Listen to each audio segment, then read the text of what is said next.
নির্দ্বিধায় বলতে পারি এই বাজেট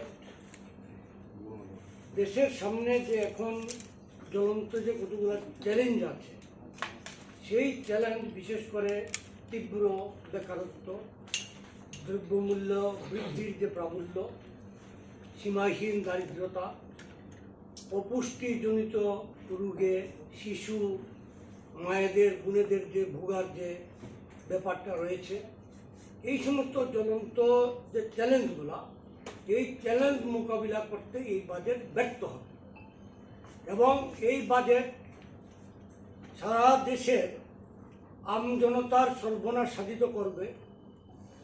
কমরেড মানিকদা বলেছেন যে আগামী দিনে জনসাধারণের পকেট কাটার জন্য, ঘাটতি পূরণের জন্য এই সরকার প্রস্তুতি নিচ্ছে।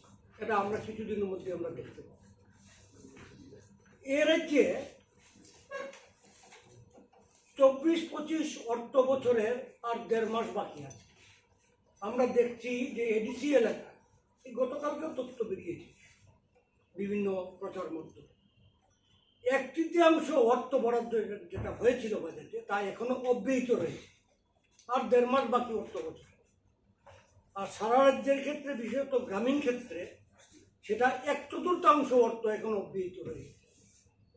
আমরা দেখেছি যে গত বছরের যে বাজেট, সেই বাজেটে শিক্ষা, স্বাস্থ্য, কর্মসংস্থান, রেগা ইত্যাদি ক্ষেত্রে মাঝপথে দেখা গেছে যে বরাদ্দ 3,000 থেকে সর্বোচ্চ 8,000 কোটি টাকা পর্যন্ত বরাদ্দ ছাঁটাই করা হচ্ছে।